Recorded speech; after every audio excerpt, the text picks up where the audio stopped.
Dawson Knox finished tight end 8, 49 receptions, 71 targets, 587 yards, 9 touchdowns, 11.41% of the target share. Thoughts on Dawson Knox? I like Dawson Knox. I like that he is one of those, not in that top tier, right? He's not going in those top 3 or 4 tight ends. Very similar to Zach Ertz, right? In terms of where he's going and where he's going to finish.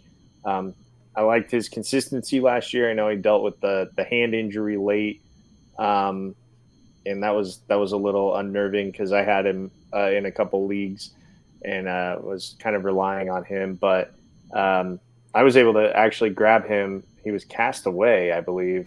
Somebody had dropped him, and I was able to snag him up on free agency in the home league. So I like Dawson Knox. I feel like if he can be, if he can mimic what he did last year, that's gravy. His points are touchdown dependent, right? There were a lot of games where you saw him with 17, 25, 17, 14, 38, 11. Like those were his yardage totals. So without those touchdowns, um, it is kind of a boomer bust play at tight end. So I am a little weary of that.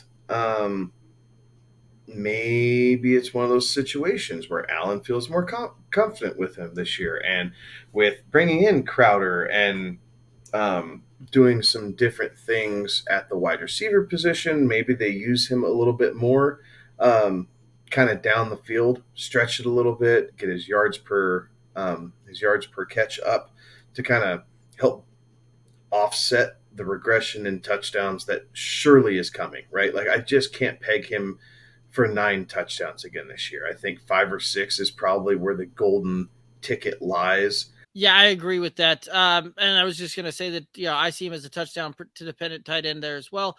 This is a guy that I'm going to proceed with caution on, right? Like, again, he was a big body kind of guy that Josh Allen would look for when they got into the red zone there a little bit. But for the most part, his touchdowns came really, on longer touchdowns to it. He only had 2 touchdowns inside the 5 zone there, 4 touchdowns inside the 10 zone there. So, more than a half of his touchdowns came on more than 10-yard type of plays there. So it's not necessarily the guy that when they get down in there and they're inside the 5 zone, they're inside those very valuable red zone type of targets, is the guy that Josh Allen's really looking at and looking towards.